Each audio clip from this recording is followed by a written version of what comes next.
இந்த பிரியாமணி பொண்ணு ராவணன் படத்துக்கு அப்புறமா எங்க போனது, என்ன ஆனதுன்னு சமாச்சாரம் ஒண்ணுமே தெரியலையே, ஆள் அட்ரஸே இல்லையே அப்படின்னு விசாரணை பண்ணி பார்த்ததுல ஒரு சமாச்சாரம் தெரிஞ்சுது. அதாவது இந்த பொண்ணுக்கு ஏதோ பெரிய சிக்கலாமே. அப்படி என்ன சிக்கல் மாமி அப்படின்னு கேக்குறா.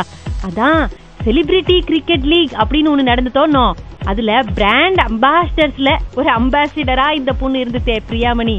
அந்த சமயத்துல இந்த கிரிக்கெட் மேட்ச் எல்லாம் முடிஞ்சதுக்கு அப்புறமா ஒரு பார்ட்டி நடந்திருக்கிறது.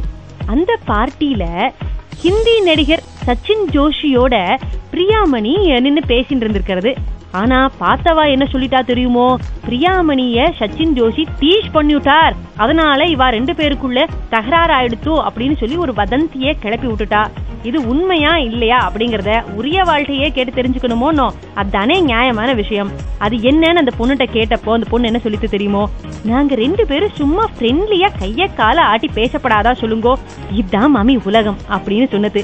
என்கிட்ட சொன்னது சரி, இப்ப ஊர்ல உள்ளவாளுக்கெல்லாம் எப்படி சொல்வே அப்படின்னு கேட்டப்பதான் ஏதோ பிரஸ் மீட் எல்லாம் வச்சு இந்த விஷயத்த சொல்ல போறாளாம். பிரஸ் மீட் இந்த விஷயத்த சொல்றதுக்கா இல்லை நானும் இந்த ஃபீல்ட்ல இருக்கேன் அப்படிங்கறத சொல்றதுக்கான்றது தெரியலை.